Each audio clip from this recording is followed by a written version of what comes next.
6장의 지금 논의를 이해하려면 5장 20절에서 사도 바울이 말한 것을 좀 봐야 됩니다. 율법이 들어온 것은 범죄를 더하게 하려 함이라 죄가 더한 곳에 더욱 은혜가 넘친다, 이렇게 말하죠. 근데 이것을 좀 우리가 바르게 이해해야 합니다. 이 말은 지지난주 설교였는데요, 주일 설교였는데 이사야 6장에 대한 설교에서 다룬 내용과 지난 금요일 날 저희가 복음 집회를 통해서 다룬 요시야의 부흥에 대한 설명을 연결할 필요가 있습니다. 특별히 이 자리 대부분은 이 말씀을 듣지 못했는데요, 대강의 내용의 요약은 이렇습니다.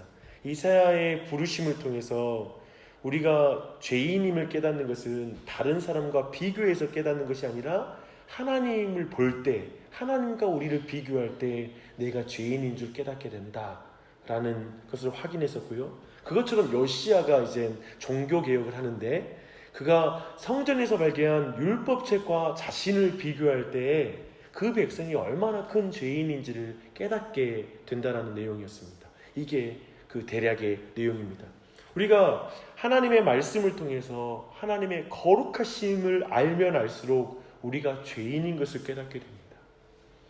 그렇게 하나님과의 격차를 느끼면 느낄수록 그 사이를 채우는 예수 그리스도의 십자가의 크기가 커지는 것이죠. 은혜의 크기가 커지는 거예요.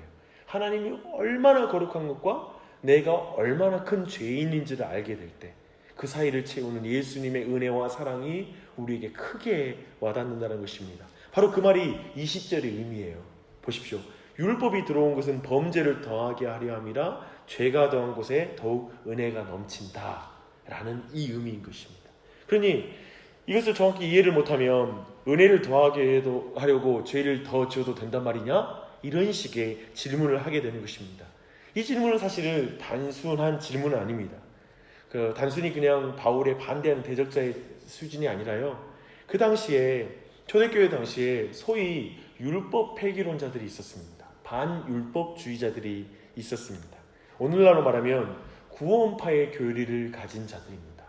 그래서 예수님께서 과거와 현재와 미래의 모든 죄를 용서하지 않았느냐, 그러니 우리는 더 이상 회개할 필요가 없다라고 말하고 우리를 자유케 하는 복음이 있으니 이제 더 이상 율법에 매일 필요가 없다라고 이렇게 주장하는 그런 그룹이 있었습니다. 이런 식의 논리를 쓰면 여전히 죄된 삶을 그냥 당연한 것처럼, 어차피 우리 육체는 썩어서 죄성 가운데 영향을 받고 있으니 어차피 죄를 안 지을 수가 없다, 그러니 죄를 짓는 것이고 우리의 영혼은 그러나 구원받는다라는 식의 주장을 한 것입니다.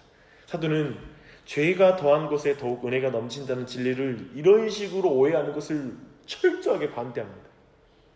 그리고 사도가 가진 것은 구원받기 위해 율법을 행하는 것을 반대하는 것이지 구원받은 자가 율법을 행하는 것을 반대하는 것이 아니다 라고 이렇게 균형 잡힌 율법에 대한 관점을 가지고 있습니다. 근데 그 논증을 이제 사도 바울이 설명하는 방식이 중요한 것입니다. 그리고 이 사도 바울이 설명하는 방식이 우리에게 믿음 가운데 아멘 할 때 이게 우리 안에 능력을 주어서 거룩한 삶을 살게 하거든요. 근데 그것이 뭐냐면 그리스도와 신자의 연합의 교리입니다.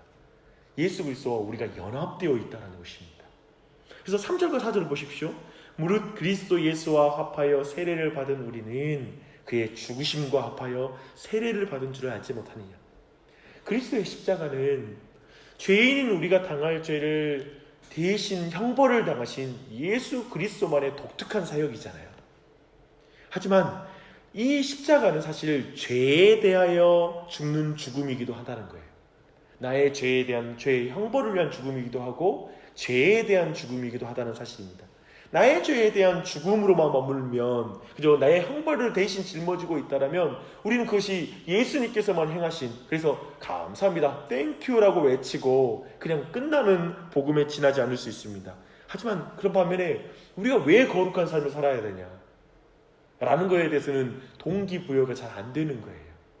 그러나 십자가를 믿는다는 의미는 뭐냐면 죄에 대하여 그리스도와 함께 내가 죽었다 라는 것을 믿는 것입니다. 거룩한 삶을 살게 하는 능력이 여기에서 나와요. 나는 이제 내 죄에 대한 형벌을 예수님께서 죽으셨을 뿐만 아니라 나는 예수님과 함께 죄에 대해서 죽은 신분이야. 나는 이제 더 이상 죄를 위해서 살지 않아 라는 이 그리스도와의 연합을 믿을 때에만 우리는 죄와 싸울 수 있는 능력이 있는 것입니다. 새로운 삶을 사는 것입니다. 이것을 사도는 그리스도와 함께 죄에 대해서 죽었고 그리스도의 부활과 함께 하나님께 대하여 살게 되었다라고 말하는 것입니다. 죄에 대해서 죽는 이유는 뭐냐면 하나님을 향하여 살기 위해서 그렇습니다. 그러니까 구원을 받은 이유는 하나님이 백성이 되기 위해서 우리가 구원을 받은 거예요. 근데 이 부분이 많이 단절되어 있었던 것이죠. 사랑하는 여러분, 죄에 대한 죽음만 남은 복음은 온전한 복음이라고 말할 수 없습니다. 그것은 의로운 삶, 하나님의 백성으로 살게 하는 신분과 기초를 제공해 줄 뿐이죠. 그렇잖아요. 죄에 대해서 죽었으니까 이제 죄의 형벌로부터 우리가 자유케 되었으니까 말입니다. 구원은 이제 죄로부터 구원이면서 하나님께로 구원입니다. 이렇게 사도 바울은 그리스도와의 연합을 통해 우리가 알거니와 우리의 옛사람이 예수와 함께 십자가에 못 박힌 것은 죄의 몸이 죽어 다시는 우리가 죄에게 종노릇하지 아니하려 함이니라고 이렇게 말하고 있습니다.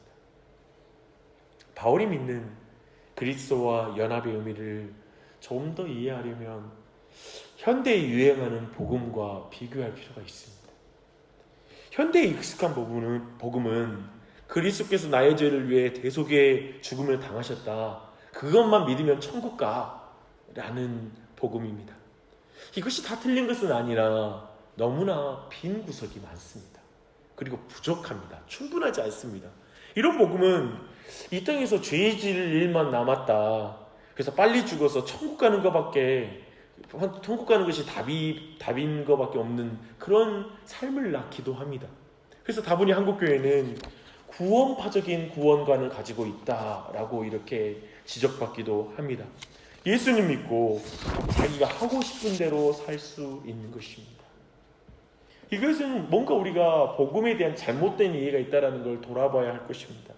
동시에 사도 바울이 믿은 그리스도와의 연합의 구원의 교리를 우리는 분명하게 다시 한번 확인하고 점검해야 될 것입니다. 사도 바울은 그리스도와 함께 십자가에 못 박혔다는 것은 더 이상 죄의 종노릇을 하지 않는 새로운 신분에 들어간 것이다 라고 말합니다. 여기서 옛사람은 아담과 연합된 죄인의 정체성을 말합니다. 그 옛사람은 예수님과 함께 죽었고 그의 죄값은 그리스도 안에서 이미 치러졌다라고 말하는 것입니다. 그래서 옛사람은 벗어버리고 이제 그리스도와 연합한 새 사람이 되어야 한다는 걸 분명히 말하고 있습니다. 완전히 다른 정체성이 된 것입니다. 7절은 종의 신분으로부터 해방되어 의롭다 하심을 얻은 자가 되었다고 설명합니다. 이렇게 죄에 대하여 죽은 자는 그리스도와 함께 다시 살았고 그리스도께서 다시 죽지 아니하심과 같이 영원히 생명을 사는 자가 되었습니다. 이걸 진술로만 듣지 마십시오. 이게 지금 우리에게 일어난 일인 것을 믿으십시오. 그러므로 신자는 자신을 죄에 대하여 죽은 자로 여기는 것이 마땅하고 그리스도 예수 안에서 하나님을 대하여 산 자로 여겨야 한다라고 11절이 말합니다. 이것이 그리스도 안에서 우리가 얻은 새로운 신분입니다. 이렇게 그리스도와 연합의 교리를 충분히 이해하면 또 그리스도와 연합함으로 예수 그리스도와 결혼해서 내가 새로운 출발을 했다, 새로운 인생을 사는 것이다 라는 것을 확인하면 이제 죄에 대해서는 다른 태도를 가져야 됩니다. 그리고 거기에 대한 우리의 감정도 달라야 됩니다. 12절은 이런 충분한 이해를 바탕으로 이렇게 말해요. 그러므로 너의 신분이 바뀌었으니 너희가 새 사람이 되었으므로 너희는 죄가 너희 죽을 몸을 지배하지 못하게 하여 몸의 사역에 순종하지 말고 라고 말하고 있습니다. 주목하십시오. 죄가 자신을 다스리도록 허락하지 말라는 것입니다. 대신 13절에서 우리는 오직 하나님께 자기 몸을 의의 병기로 드려야 된다고 말합니다. 사랑하는 여러분, 죄는 더 이상 우리를 주장하지 못합니다. 왜냐하면 우리가 법 아래에 있지 아니하고 은혜 아래에 있기 때문입니다. 은혜 아래에 있다는 말을 여러분 분명한 의미를 알 필요가 있습니다. 은혜 아래에 있으면 신자가 더 이상 죄를 짓지 않는다라는 말이 아닙니다. 내가 진정한 은혜를 받지 못해서 죄를 짓고 있는 것이 아닐까라는 식으로 생각하지 말라는 거예요. 진정한 은혜를 받는다고 해서 내가 다시는 죄를 짓지 않는다라는 것으로 가는 것이 아니라는 거예요. 우리 은혜 아래에 있다는 것은 혹 죄를 범할 때가 있습니다. 그러나 그 죄가 말하는 정죄에 의해서 멸망당하지 않는다는 것입니다. 은혜의 지배를 받게 다시 회개하는 자리에 나아갈 수 있다는 것입니다. 또한 죄의 노예처럼 죄 아래에 계속 머물러 있지는 말라는 것입니다. 죄를 지을 수는 있죠. 머리로 새가 지나갈 수 있지만 루터가 말한 것처럼 그것이 머리 위에 집을 짓게는 하지 말라 라고 말하는 것처럼 죄 아래에 머물러 있을 수 없고 우리의 몸을 그저 육체의 욕심에 내에 맡겨버리면서 살지는 말라는 거예요. 어쩔 수 없는 죄인이라고 말하면서 자포자기하면서 사는 것은 신자의 자리가 아니라고 말하는 것입니다. 우리는 더 이상 죄의 지배 아래에 있지 않습니다. 이제 우리는 실패 속에서도 하나님의 은혜의 지배를 받는 자가 우리라고 지금 성경은 말하고 있는 것입니다. 바울은 그렇게 분명하게 말하고 있습니다. 오늘 말씀을 적용적으로 종합하고 이제 말씀을 마무리하겠습니다. 오늘날 많은 그리스도인들은, 그리고 신자들은 은혜를 받는 것을 굉장히 부담스러워합니다. 무슨 말입니까? 어차피 며칠 못 가서 죄를 지을 텐데 이렇게 말하기도 하고요. 사람들이 입에 달고 살고 있는 말이 있습니다. 죄성을 가진 인간이라서 어쩔 수 없이 죄를 짓게 돼요. 죄를 안 지을 수가 없어요 라고 말합니다. 이렇게 죄 앞에서 자포자기하는 신앙을 우리는 너무나 많이 보고 있습니다. 아침에도 결단을 못합니다. 오늘날 그리스도인들은 결단, 다짐이란 말이 거의 이제 많이 사라졌습니다. 왜냐하면 자기 결단이 얼마나 쉽게 무너지는지, 능력이 없는지 알기 때문에 이젠 결단의 말을 하지 않고 그냥 오늘 은혜 주세요 라는 포장 가운데 왠지 그 한날 분명한 다짐과 소원함이 없이 살아가는 그리스도인들이 너무나 많습니다. 다짐해도 안 되고 실패하는 신앙생활에 이제 다짐하는 것도 싫고 뭔가 결단하는 것도 부질없어 보입니다. 그런 가운데 어떤 사람들은 합리화하기까지 해요. 이렇게 말해요. 모두가 다 죄인이잖아요. 하나님도 다 이해하고 넘어가실 거예요.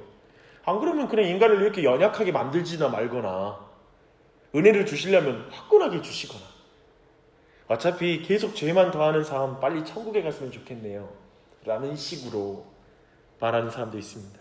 이 시간 이걸 길게 다루지는 못하지만 이런 식으로 우리는 사도 바울의 그리스도와 연합의 교리, 연합의 복음으로부터 굉장히 멀어져 살아갑니다. 그 연합의 의미와 그 복음의 의미가 뭔지 모르고 살아가는 것입니다. 오해하지 마십시오. 은혜 아래에 있다는 것은 있는 것은 삶에 실패가 없다는 것이 아니라는 걸 말씀드렸습니다. 다윗의 인생에 오점이 없는 게 아닙니다. 다만 죄로 넘어진다 하여도 죄의 노예는 아니에요.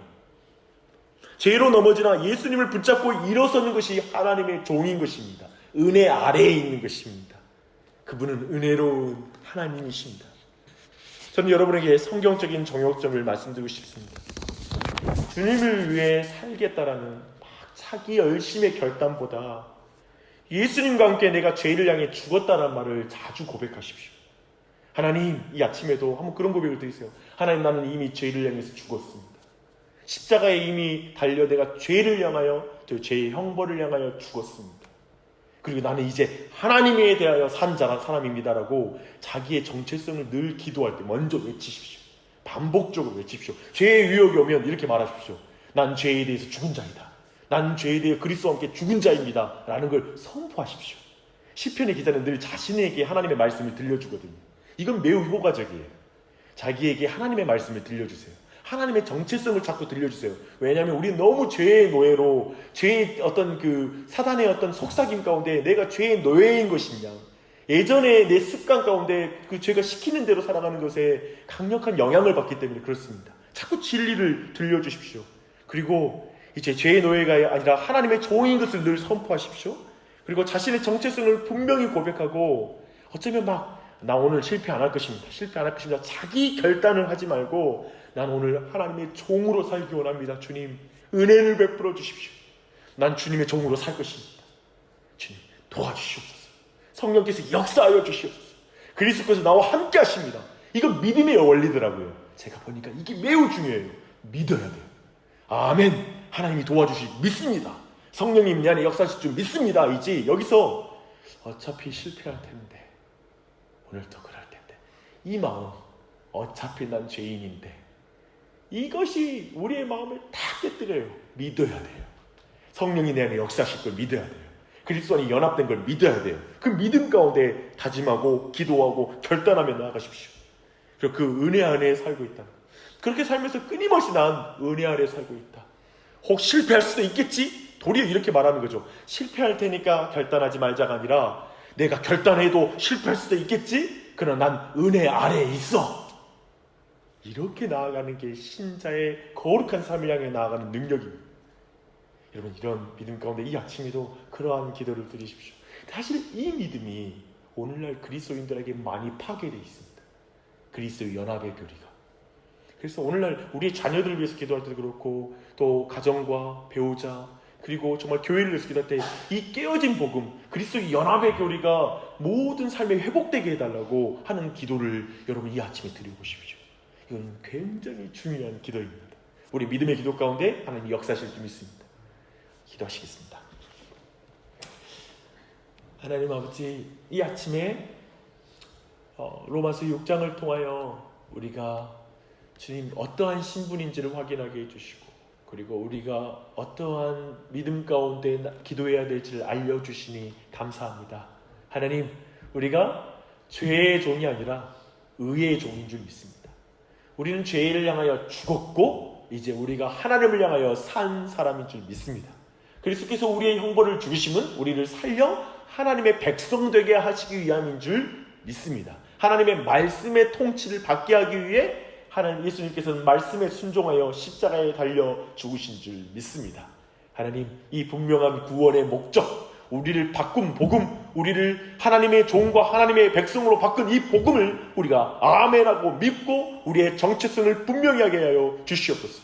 그리고 이 아침에 그 분명한 복음 안에 내가 이 한날을 향해서 나아갈 때에도 주님, 내가 하나님의 종이 되겠다라는 간절한 마음과 주님, 내 안에 거하시는 성령님께서 도와주신다라는 믿음 가운데 나아가게 해주시고 예수님과 함께 동행하는 한날이 되도록 은혜 베풀어 주시옵소서.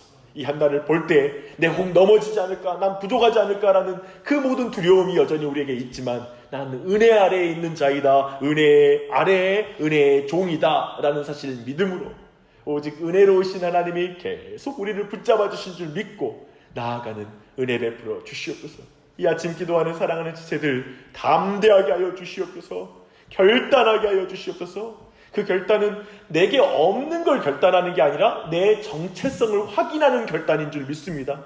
난 하나님의 종입니다. 의의 종입니다. 하나님을 향하여 살아있는 사람입니다. 이건 사실입니다. 없는 것을 내가 그렇게 되는 것처럼 하는 고백이 아니라 이미 예수 그리스도를 통하여 이루신 것을 내가 주님 확인하고 결단하고 그걸 분명히 하는 결단인 줄 믿습니다.